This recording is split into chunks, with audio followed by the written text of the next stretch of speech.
Seja bem-vindo ao ciclo de palestras Caminhos para Pesquisa em Descrição Linguística, né? Um evento da linha de descrição linguística do PLE, o Programa de Pós-Graduação em Letras da UEM. Eu sou o professor Elcio Batista Pereira e vou mediar a mesa redonda de hoje, intitulada Caminhos para a Descrição Linguística na História do Português. Na tarde de hoje, a gente vai ouvir o professor Marcelo Módulo, né?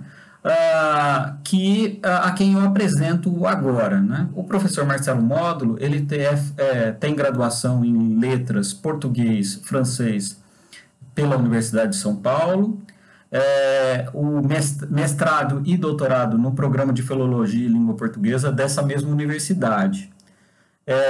Atualmente ele é docente da USP, né? Atuando na graduação e na pós-graduação. Né?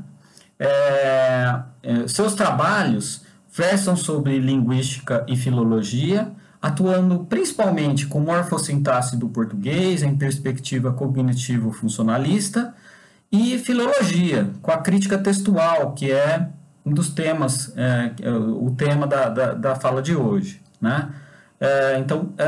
De textos, de manuscritos modernos. Né? Dentre os seus trabalhos, eu gostaria de destacar aí para apresentar o professor a sua tese sobre as correlatas do português, que é uma obra bastante importante. E também queria citar o seu livro mais recente, né, um livro que ele organizou juntamente com o professor Juliano Desiderato Antônio aqui do PLE, da UEM, né?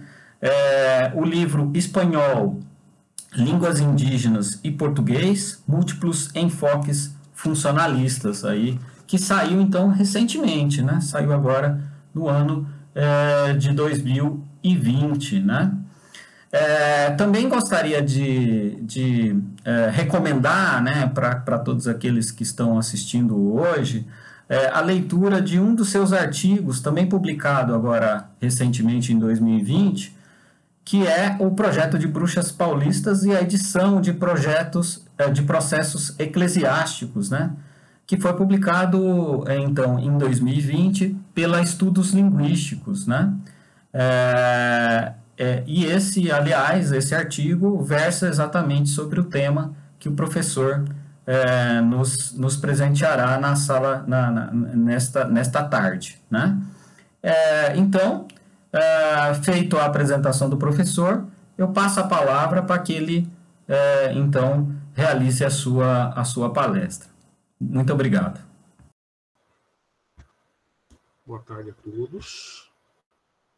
Eu vou pedir ao professor Elcio que, se tiver algum problema na apresentação, que me fale por áudio, porque eu não estou vendo mais ninguém agora, certo?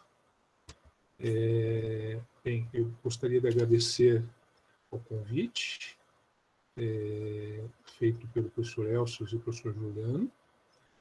Gostaria de agradecer igualmente à comissão, ao professor André, ao professor Brandão, o Elcio, né, e o Juliano também, e responsáveis por esse evento, né, e pela oportunidade de mostrar um pouco da minha pesquisa, né, na área de filologia do português. Né.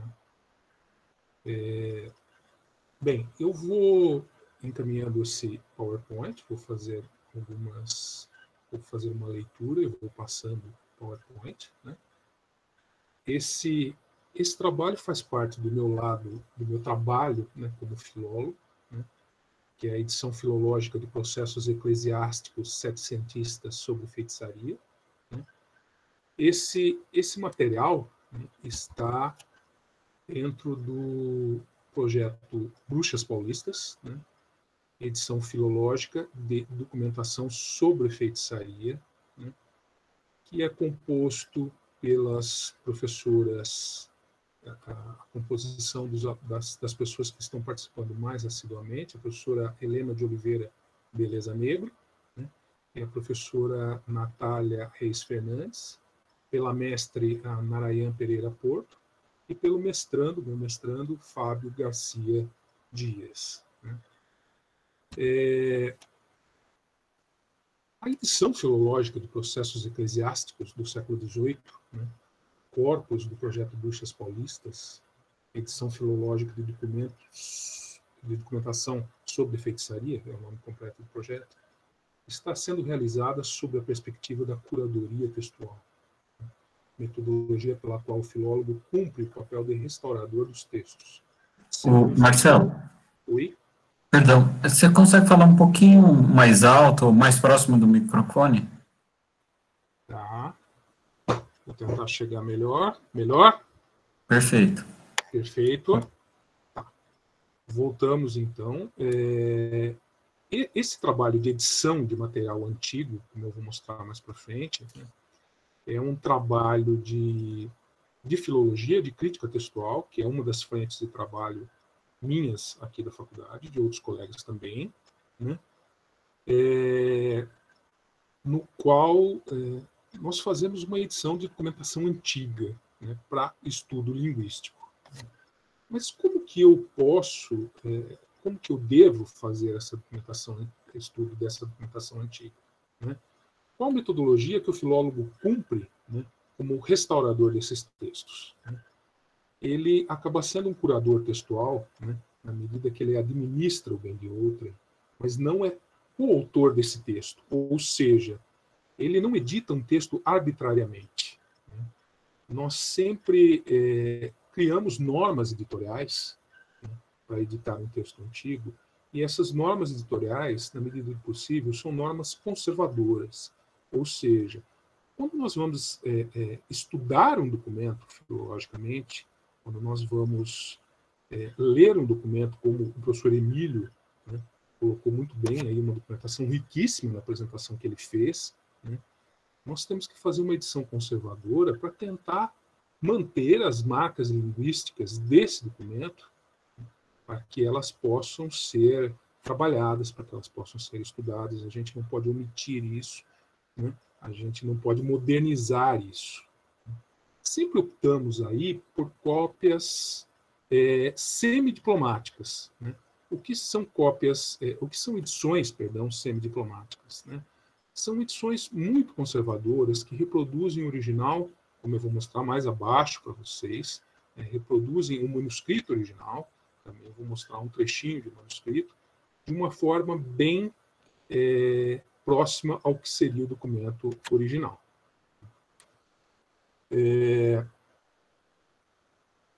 A importância de se identificar, restaurar e editar esses documentos do século XVIII está na conservação e divulgação de textos que têm muito a dizer sobre um período significativo para a história formativa da sociedade e da cultura brasileira, ainda vinculada às influências de Portugal como metrópole. Reparamos-nos igualmente, como bem aponta Burke, 1992, o Peter Burke, né, com uma insuficiência descritiva do que realmente aconteceu nesse período, né, e o que nos obriga a encontrar novas formas narrativas como fontes primárias de pesquisa. Daí a importância dessa documentação processual. Né. Geralmente, processos, né, são assim, talvez um pouco mal vistos por nós linguistas, né? Você vai encontrar aí, muitos dizem, você vai encontrar aí uma linguagem muito formal, uma linguagem aí muito técnica, que não tem, que não é muito reveladora de uma malha sintática rica, né? Mas a gente vai perceber que isso não é verdade, né? A gente consegue muita coisa, muitos dados em cima dos processos, principalmente nos depoimentos, quando são tomados os depoimentos. Mas ainda reforçamos que processos eclesiásticos do século XVIII, né, são uma fonte rica e pouco explorada de documentação para pesquisas linguísticas sobre o português brasileiro. Haja vista nos depoimentos o escrivão ser obrigado a reproduzir o que é dito pela testemunha, o que pode ser considerado o depoimento propriamente, né, momento em que há uma grande possibilidade de que não haja atenção ao que fosse considerado uma norma culta da época, dada a rapidez em que são tomados esses testemunhos. Marcas de oralidade, desvios da norma linguística de então, podem já sinalizar futuras derivas linguísticas a partir desta época. Né? O que é interessante, principalmente os depoimentos, o sujeito está lá tomando nota com sua pena, né? Ele não consegue botar aquilo de forma, que eu possa dizer, de uma forma com português que seria mais padronizado para a época. Né? Obviamente, a gente tem que entender que uma normatização linguística forte a gente tem aí em finais do 19, início do 20, se assim a gente pode dizer, né? Mas em termos de ortografia, com a Ortografia Nacional do Gonçalves Viana, e depois com o trabalho da NGB em 59. Né? O professor Emílio também fez um trabalho bastante interessante sobre padronização linguística. Me lembro até que nós discutimos um trechinho do Rui Barbosa, na época, e era impressionante o que ele dizia sobre normatização. Né? Mais ainda, reforçamos que processos eclesiásticos né? Basta, para tanto, lembrarmos a máxima laboviana que trabalhar com dados históricos é a arte de fazer o melhor uso de maus dados. Né? Metáfora mais que apropriada para definir o tipo de dados de que dispõem os que trabalham no campo da linguística histórica e da filologia. Dessa forma, há interesse sócio-histórico, né, e também linguístico na edição dessas fontes documentais, pois mostram uma nova potencialidade de fontes primárias para pesquisas nesses setores. Né. Os 13 processos que nós localizamos no arquivo da Cúria Metropolitana são 13 processos inéditos. Né. Eles não foram trabalhados ainda, todos manuscritos, né, manuscritos do século XVIII, com grafia do século XVIII, com todos os furos de traças possíveis de um processo aí de praticamente 300 anos, né, restaurados, né, alguns em bom estado de leitura. Eu vou tentar mostrar folhos depois para que vocês possam entender um pouquinho do trabalho, para quem não conhece. Né. Todos escritos com uma tinta na época que se chamava ferrogálica. Né. Então, a base central do texto não é carcomida, geralmente é pouco carcomida pelas traças, comida pelas traças. Né. Essa tinta ferrogálica tinha na sua base alguma acidez. Então, a acidez não era algo interessante para os bichinhos corroerem. Né. Então, há uma corrosão muito grande nas bordas, né? A gente vai ver isso em um dos manuscritos, em alguns dos manuscritos, mas, felizmente, o centro fica aí protegido para que a gente possa ler, né, através de paleografia, né, através da filologia, da linguística histórica, né, e fazer uma edição desses documentos. Né. Os empregados para transcrição dos 13 processos eclesiásticos, né, 13 facsímiles, que nós fomos lá e fotografamos tudo, tentamos dar um trato fotográfico, né, melhor a essas imagens, né, nem sempre às vezes isso foi possível. Né. Encontrados no arquivo da Cúria Metropolitana Dom Duarte Silva, aqui de São Paulo, né, no fundo documentação vária, processos manuscritos, de 1640 a 2009, né, foram 13 processos que nós encontramos nesse fundo, né, que foram todos fotografados. Boa parte já está transcrita, né, e outros em vias de transcrição. E alguns estudos já começando a rodar. Né. Por sua vez, os métodos empregados para a transcrição de tais processos têm sido as normas estabelecidas pela Comissão de Elaboração de Normas para a Transcrição de Documentos do Projeto para a História do Português Brasileiro, né, apresentadas igualmente por Megali Toledo Neto. Né. Eu vi que temos alguns colegas aqui que participam do projeto, a professora Zenaide, alguns outros também. Né. Eu apresento essas normas, não vou apresentar essas normas, né, que realmente são bastante detalhadas, mas tal regramento constitui-se em um conjunto inicial de 16 preceitos para a elaboração de uma edição semidiplomática, né, devidamente adaptada ou suprimindo, né, essa atuação quando houver pontos necessários, dado o exame cuidadoso da documentação a ser editada. Quer dizer, como que eu faço uma norma para editar uma documentação linguística, né? Eu não posso usar saídas ad hoc, né? Eu tenho que ter uma norma única para toda a documentação. Então, eu tenho que fazer primeiro um estudo voltado para toda essa documentação, para depois saber o que eu posso normatizar, né? O que eu posso colocar em normas, né? Que eu posso editar todo o conjunto dos documentos, né? De uma forma única, né? Ou seja, tem que ter uma empiria, no primeiro momento, com a documentação, e essa empiria com a documentação possibilita com que a gente faça um trabalho, um regramento que não tenha saídas ad hoc. Porque se você começa a colocar saídas ad hoc, você não tem mais normas, você tem aí uma bagunça que não dá para ser estudada, né? Dos processos fotografados e editados do modo facsimilar, eu vou lá, faço um facsímile, eu tiro uma foto daquilo e dou tratos àquela imagem, né? Temos a transcrição semidiplomática de 7 textos, né? 6 dos quais apresentamos resumidamente no quadro 1, né, abaixo, para não fazermos uma análise anacrônica. Perdão, para não fazermos uma análise anacrônica, destacamos que a Diocese de São Paulo, fundada em 1745, era responsável por um conjunto maior de cidades e lugarejos que atualmente têm episcopados distintos, né? Quem conhece um pouquinho da história aqui da capitania, depois da cidade, né, sabe que São Vicente, por exemplo, pertencia a São Paulo, né? Então, você tem aí uma área geográfica que a Cúria de São Paulo era responsável muito maior do que é hoje. Somente a partir de 1989, a Cúria passou a armazenar apenas a documentação referente às atuais 287 paróquias da Arquidiocese de São Paulo.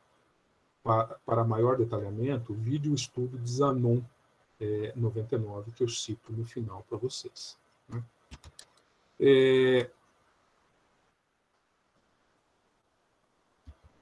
Agora, desses processos, né, o que eu poderia mostrar para vocês terem uma ideia do conjunto de trabalhos que a gente tem, né?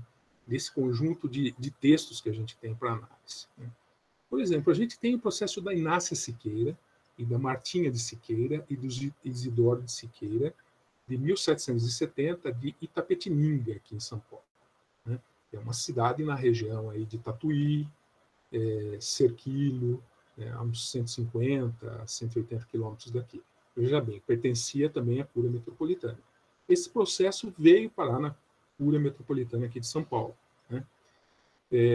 Inácia de Siqueira, Martinha de Siqueira, Isidoro de Siqueira. Eu faço um resumo aqui do processo para vocês. Indígenas, né, foram acusados por usar a imagem de Santa Ana para pedirem esmolas em Itapetininga.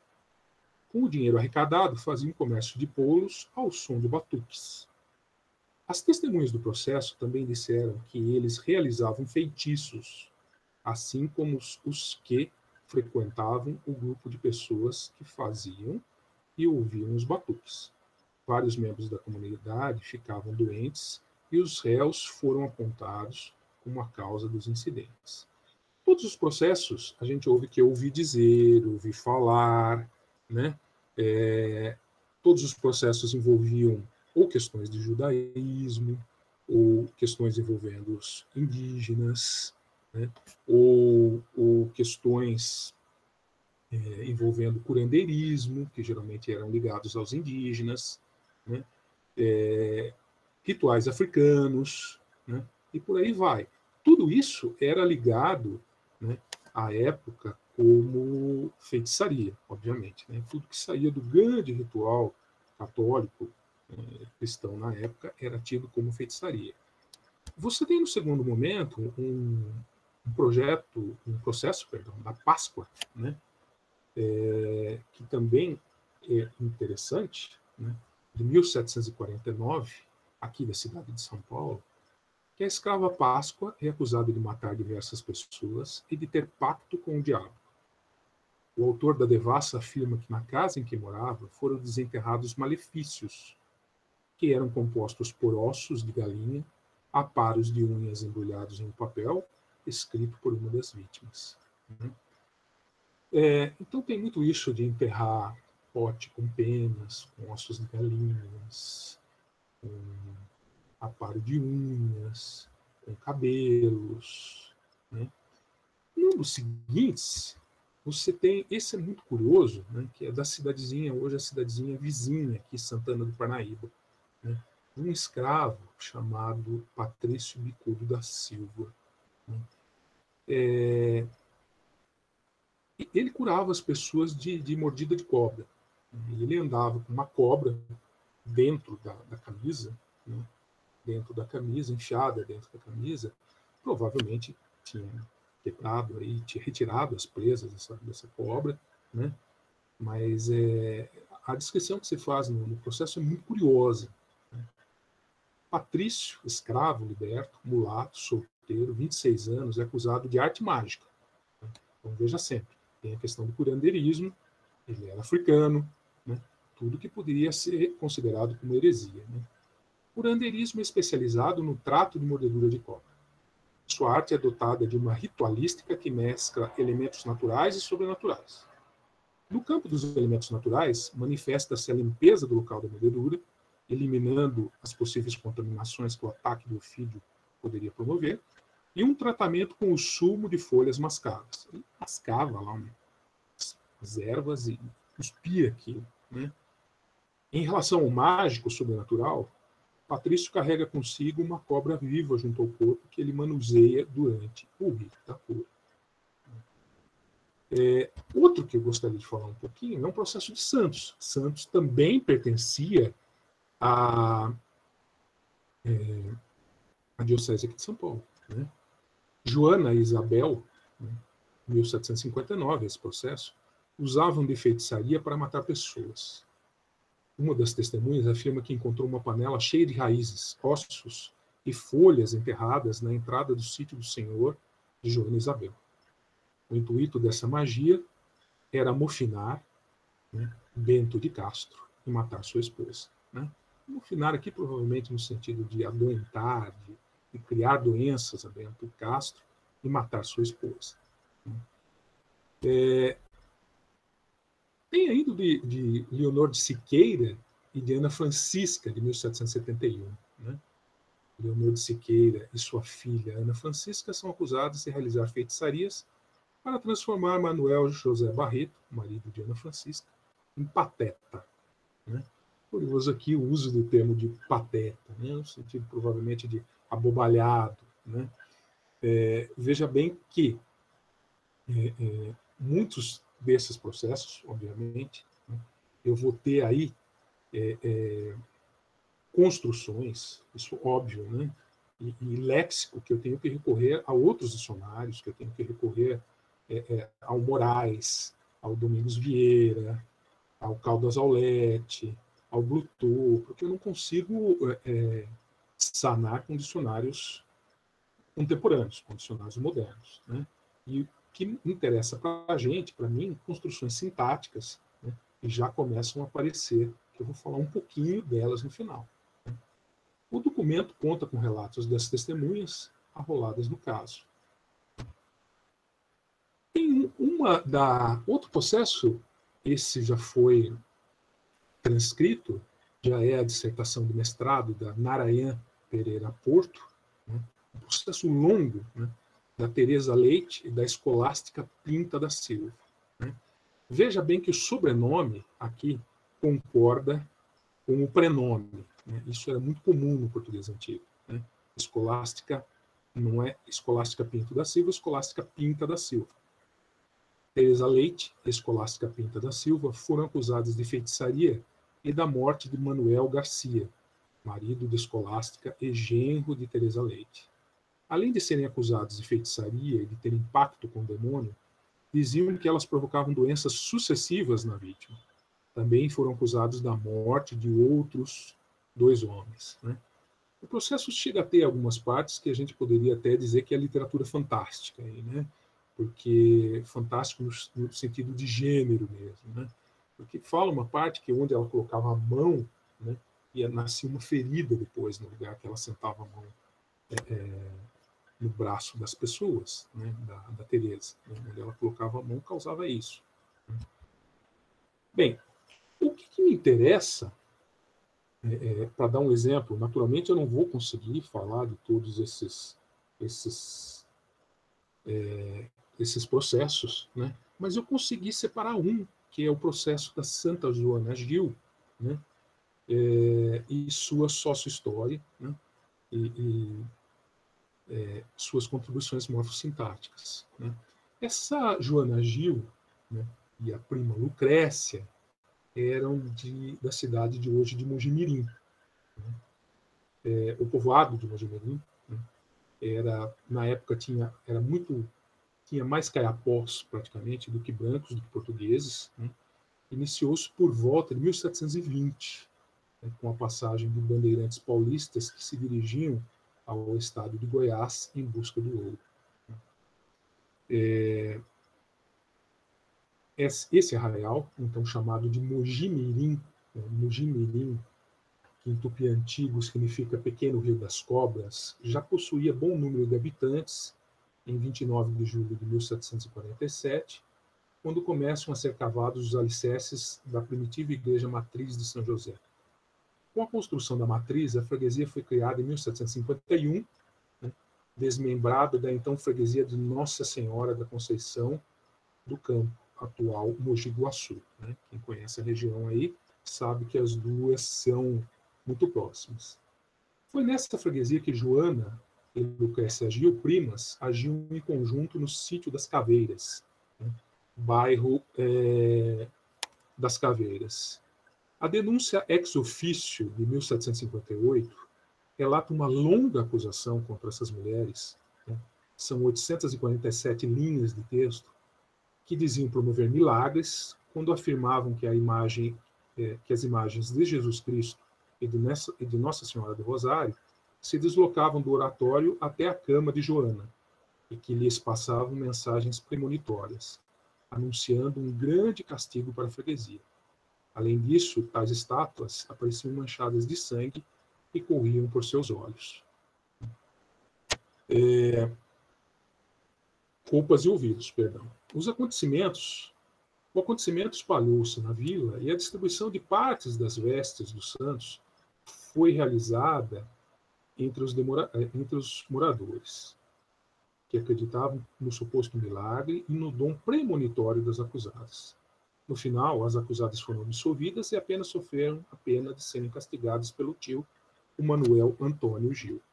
O que eu tenho lá no documento, né, a pessoa que faz a redação do documento, ligado à paróquia de Mojimirim, escreve assim. Então, veja o teor da nossa transcrição, né, para quem não conhece bem a área, ou quem não conhece edições semidiplomáticas, né?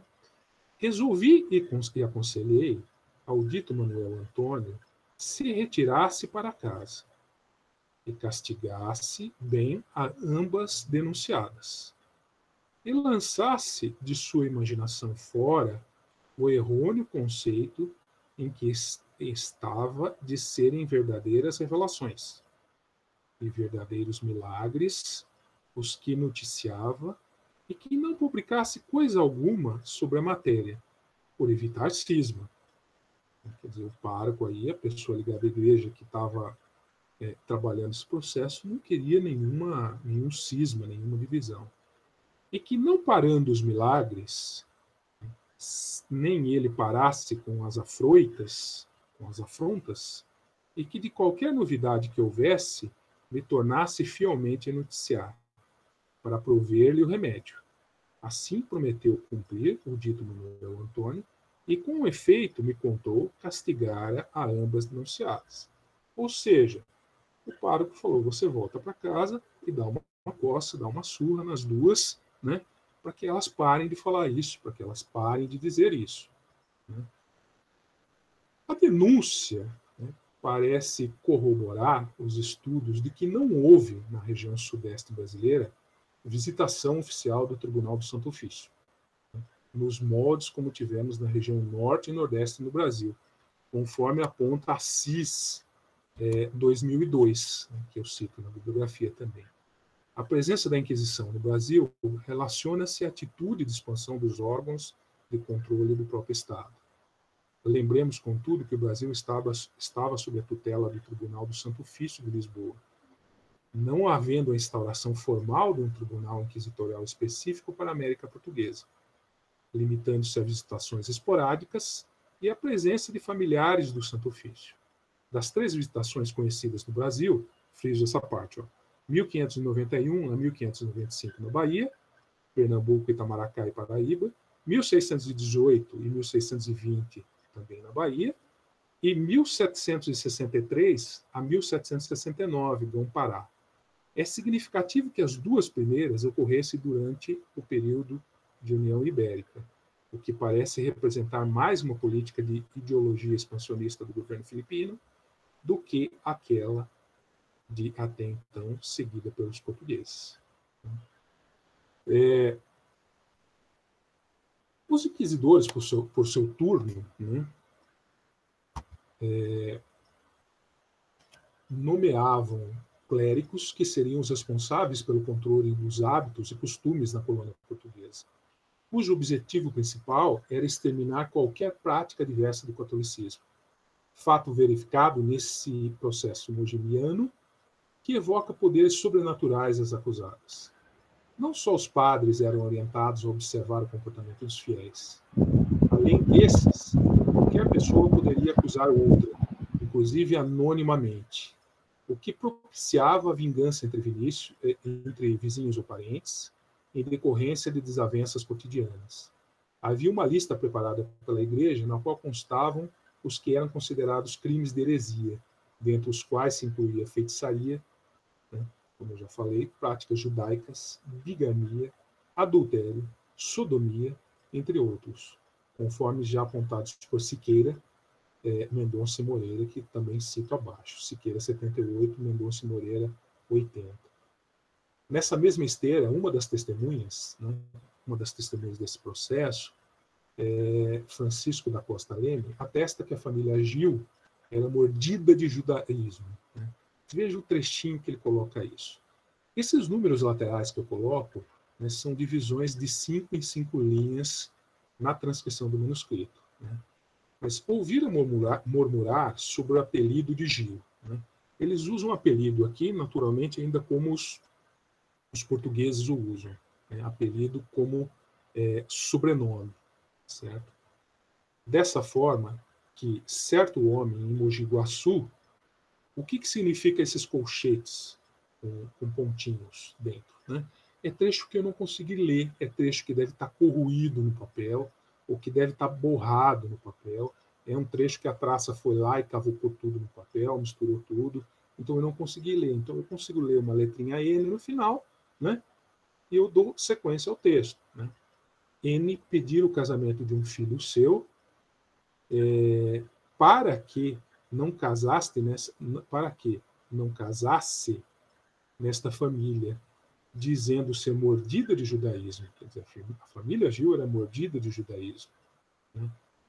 Por talvez descender de outro Gil mal opinado na vila de Taubaté, de onde fugira, e chamasse o dito espaço. Né?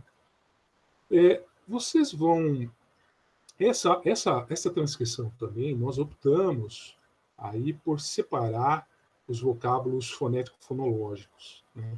Ou seja, há coisas lá no manuscrito que são escritas juntas, né? Quando são vocábulos fonético-fonológicos, né? Quando você tem átomos encostados aí em tônicos. Né? Mas a gente, na hora de transcrever, optou por colocar com uma separação, com uma divisão morfológica, lexical, né, atual, certo? Bem, desse modo, os principais perseguidos, né, os considerados hereges, eram curandeiros, especialmente judeus convertidos, os cristãos novos, pois se acreditava que mantivessem às escondidas seus costumes religiosos, conforme sugere o excerto acima. Vale lembrar que os primeiros habitantes do Brasil eram os índios, cujas práticas de cura de enfermidades iam sendo disseminadas pelos novos habitantes, e as quais deram origem aos curandeiros, então perseguidos. Essa argumentação coaduna-se ainda com a origem das investigadas, pois eram bastardas e de origem indígena, provavelmente caiapós. Portanto, reforçavam eventuais suspeitas de algum tipo de heresia. Né? Veja o trechinho abaixo da linha 335. Testemunha por ouvir dizer, contém alguma coisa, pai declarou outro sim enquanto as virtudes, vida e costumes e qualidades das denunciadas, que nada sabia, só sim que são bastardas e oriundas do gentil da terra.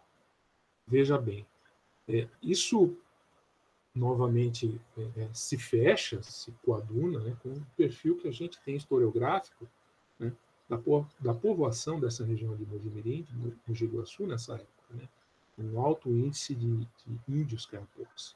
Isso é interessante, se depois na documentação a gente vai observar, né, que eu achei duas faltas de concordância de gênero.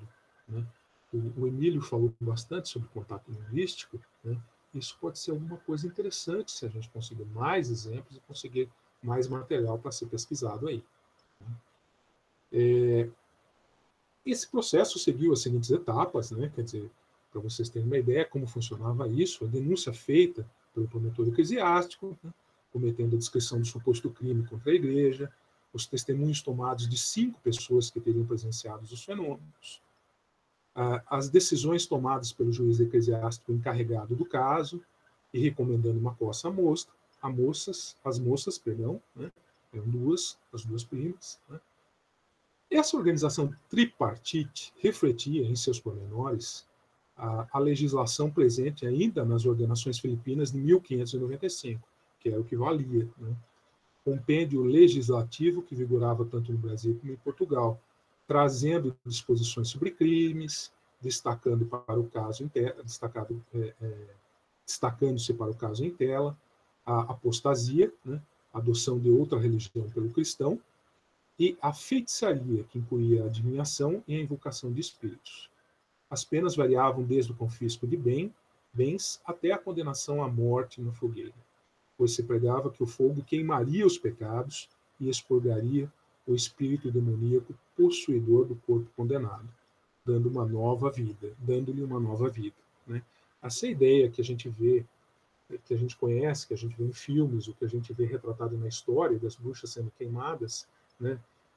Não tem, digamos, uma maldade aí. Né? Tem algo por trás, seria algo religioso, algo no sentido de purificação dessa alma. Né? Algo de purificação dessa alma. Quer dizer, o fogo purificaria essa alma. Né? O mais interessante de todos esses processos que a gente tem, alguns que a gente conseguiu, os que a gente conseguiu fazer a leitura até o final, a gente vê que alguns se resolveram por aqui. Né? Agora, os que foram para Portugal, os que foram encaminhados para a Inquisição de Portugal, provavelmente tiveram outros desdobramentos por lá, e a gente não sabe o que aconteceu com os acusados ou com as acusadas. Né? Seria o caso de, provavelmente, Torre do Tombo, alguma instituição de lá tentar localizar a continuação desses outros processos para lá. Né? Eu falo especialmente dos processos que encontrei na Cúria Metropolitana. Né?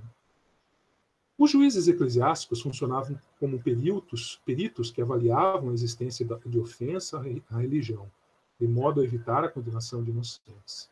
A condenação era proferida pelo Santo Ofício em processo secreto e a execução das penas era de competência dos juízes comuns. Daí a correlação com as ordenações. No Brasil, o Santo Ofício não chegou a se estabelecer verdadeiramente, não obstante houvesse juízes eclesiásticos. Em relação aos 5 testemunhos, respectivamente de Manuel Antônio Gil, Antônio Correia Rangel, Pedro Frazão de Brito, Manuel Brito Leme e Francisco da Costa Leme, há de se destacar, não de forma exaustiva, alguns traços sintáticos, morfossintáticos, assim posso dizer, a serem explorados nesse documento setecentista e talvez expandidos para o conjunto dos 13 processos como um todo. Faço isso embaixo. Né? O documento apresenta oscilações entre usos perifrásticos de estar mais gerúndio e estar mais infinitivo, né? Como em para ir ver a sobredita denunciada, Joana, há horas, que estava dormindo em sua cama. Man, em cima do peito, e que a dita imagem viera do oratório, em que estava, por virtude própria, a fazer. Estava a fazer e estava dormindo. Né? Companhia e a distância. São todos os trechinhos essa numeração à esquerda. Tá? Ter de noite com a dita denunciada em sua cama, estando ela dormindo, né? E fazerem-se visitas, ditas imagens em cima do peito, e man da mesma denunciada. Né? As imagens vinham, saíam lá do móvel, de uma cômoda, e vinham até em cima do peito das denunciadas. Você teria também, que seja talvez comum na língua escrita, mas apagamento do SN com função de sujeito, né? Outro sim, mas declarou de que conselho e insinuação de seu rever, né? Você teria ainda regências, algumas regências verbais curiosas, né? São José de Mojimirim e a mesma casa de que vive de suas lavouras, de chá que disse. Né? Fora este testemunho chamado e advertido de sua filha, por nome Lucrécia, para ir ver a sobredita denunciada Joana a horas que. Né? Naturalmente, esse D aí, né, é o por, né? Eu acho que me vendo agora isso, né, de uma passiva, era muito comum esse uso no português arcaico. Né? Foi mantido aí. Né? Muitos usos de críticos ainda de forma proclítica, né? De Manuel Antônio Gil, morador no bairro das Caveiras, dessa freguesia, se achava morando a denunciada sobrinha do mesmo, e sabia mais que, nesse mesmo tempo, sua residência se espalhara pela mesma. A imagem de Cristo lhe revelara e comunicarão um castigo grande que estava. Apagamento de algumas concordâncias de sintagma nominal, que me pareceu bastante curioso no processo dessa época. Né? Iam admirar as prodigiosas, né? As prodigiosa, que rezassem cada um 7 autos de contrição, e o que sabia cada denunciada, e que não sabia coisa alguma enquanto a virtudes, vida e costumes da mesma denunciada. Né? O que me chamou mais a atenção das questões que eu li, não sei se transcrevi mal, se li mal, mas são concordâncias de gênero, né? E vai bastante encontro ao que o professor Emílio Pagotto tem estudado nos trabalhos. Né? É mesmo que a professora Márcia estudou, que eu contribuí naquele paper que ele acabou citando na sua apresentação. Né? Iam admirar as prodigiosas que rezassem cada 7 autos de contrição. Né? Cada uma. Né? Mesmas imagens e esta sangue de má cheiro, e diziam elas denunciadas que verteram as ditas imagens por não quererem os moradores. Os 6 exemplos observados acima podem indicar algumas particularidades sintáticas do português transplantado para a região leste de São Paulo. Oscilação de usos das perífrases de estar mais infinitivo e estar mais gerúndio. Apagamento de SN na função de sujeito. Regências verbais distintas. Preferência pelo emprego de clíticos em próclise. Apagamento de concordância do sintagma nominal e não observância da concordância de gênero. A consulta a outros documentos antigos dessa região poderia confirmar ou não fatos interessantes, como não observância da concordância de gênero nas linhas 425 e 595. Quando tratamos a falta de concordância, seja ela qual for, na sociolinguística, temos como palco de estudo as classes sociais desprestigiadas. A falta de concordância de gênero não é um fenômeno comum a todos esses grupos, sendo encontrada, segundo os estudos da área, apenas em ambientes que foram alvos de um intenso contato linguístico. Nesse caso, poderíamos aventar o contato forte com os índios caiapós dessa região? Fica a minha dúvida. É fortalecida a suposta relação entre a variação de gênero e o contato linguístico, quando levamos em conta o fato de que as línguas crioulas de base portuguesa foram fortemente afetadas pelo fenômeno sintático do qual estamos tratando. Vide também os trabalhos de Lucchesi, Baxter e Ribeiro, 2009.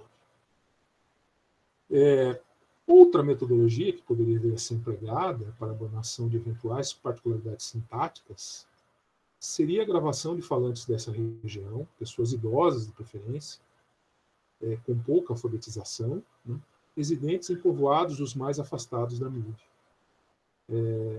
A gente poderia juntar dados de língua escrita e língua falada para um trabalho conjunto de estudo maior, um trabalho dialetológico, como já proposto pelo projeto Filologia Bandeirante, e o Heitor capitaneou aqui na faculdade, o professor Heitor Megali. Seria um trabalho fundamentalmente filológico, na medida em que vai às fontes, tanto pelo lado da pesquisa histórica, antropológica e social, como pelo lado da busca da ancianidade dos traços sintáticos da língua nessa região. Ainda assim, seria igualmente um trabalho linguístico, é claro, visto que sua base se assentaria em uma pesquisa linguística de campo. As conclusões que se impõem, por enquanto, estão mais para perguntas do que para respostas. São hipóteses que cobram pesquisas a ver se confirmam. Em um primeiro momento, a publicação desses processos dá voz à função transcendente da filologia como ciência, ou seja, desenvolve um tema de natureza histórica, a presença de representações do Santo Ofício na região sudeste do Brasil. Por meio de um olhar severo, arcebispos e bispos católicos deveriam nomear um clérigo em cada paróquia, com 2, 3 ou mais seculares, cuja função seria inquirir sobre a existência de qualquer pessoa suspeita de crime de heresia. Ainda segundo Herculano, o nosso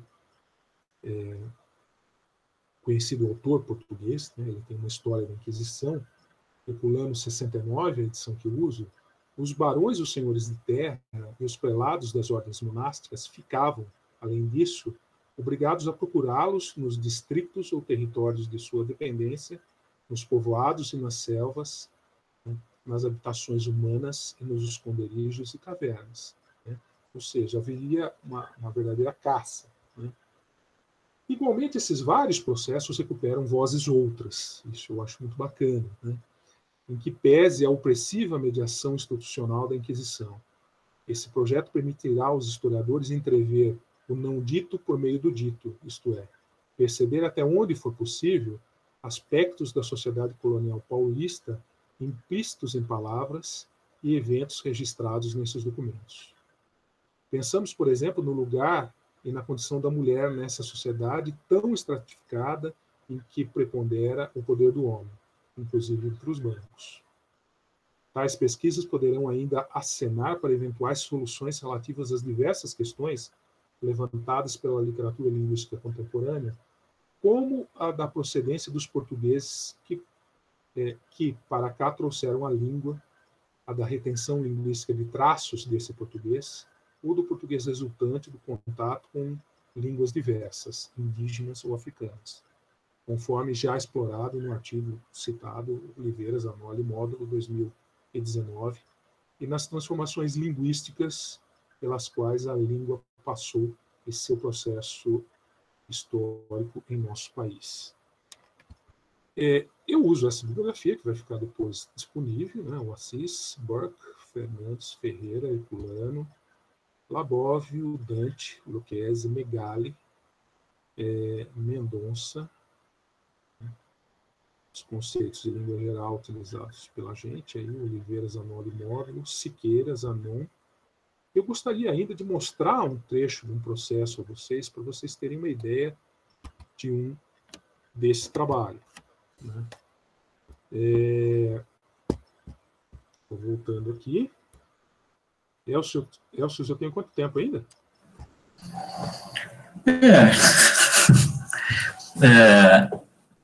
Agora são 4 horas, né? Na verdade, deu 50 minutos de fala, mas para equilibrar com o professor Emílio, você tem mais uns 5 minutos aí.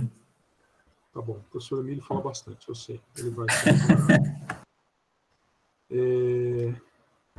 Eu gostaria de mostrar, por exemplo, vocês estão vendo um trecho do processo? Sim. Então, essa lateral direita, para quem não teve contato com o manuscrito, veja bem que são furos feitos por traças, né? Isso aqui está por baixo dela, está restaurado com papel arroz, né? O papel arroz é um papel alcalino, né? É um papel ácido, né? É um papel bem básico, né? Então que segura um pouco o processo de acidificação do papel, né? Então veja bem que eu tenho aqui uma letra original da época, né? Remetam-se, né? Remetam-se, tem 2 T's aqui, um A, né?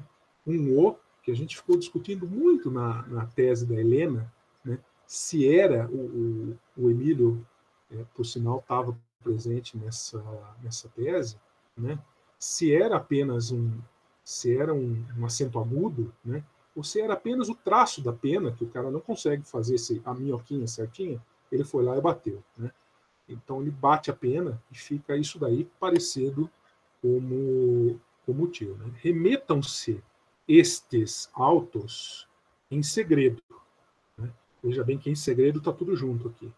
Ao Supremo, né, que está comido, né, Tribunal da Inquisição, ao Supremo Tribunal da Inquisição do Distrito por traslado. Esse traslado aqui, esse S compridão aqui, é bastante comum na documentação dessa época, é considerado um S caudado, né? Hoje não muito comum não se usa absolutamente mais, né? Mas é muito comum na época, né? São Paulo, 12 de março de 1758. Né?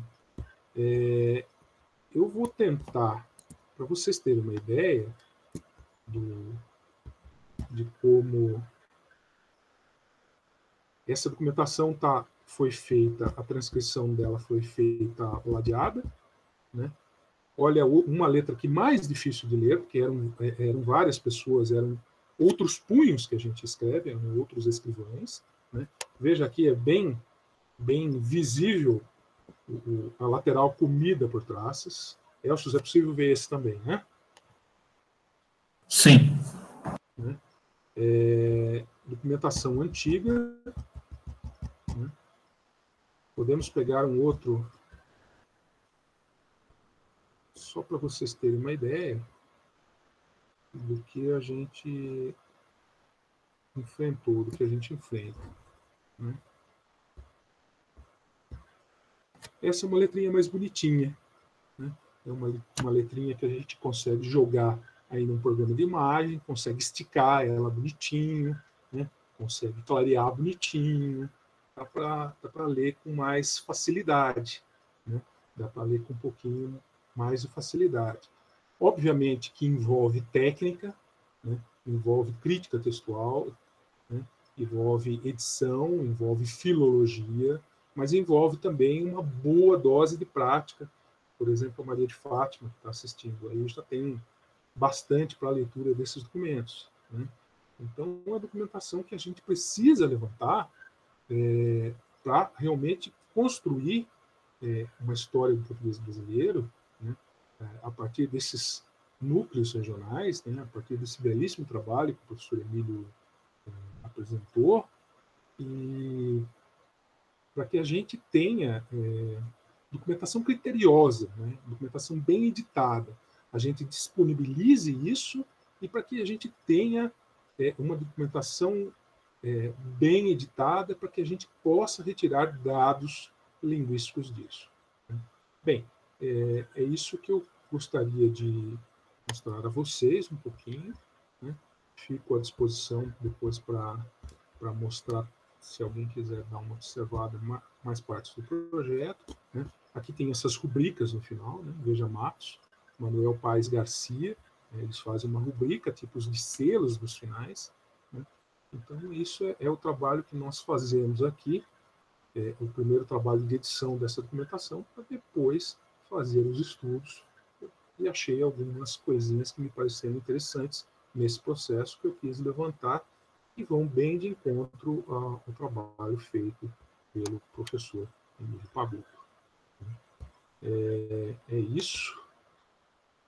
Eu gostaria de agradecer novamente a todos, ao André, ao Brandão, ao Elcio, ao Juliano, pela oportunidade de apresentar um pouco o meu trabalho, e fico à disposição aí para perguntas, dúvidas que os colegas tiverem.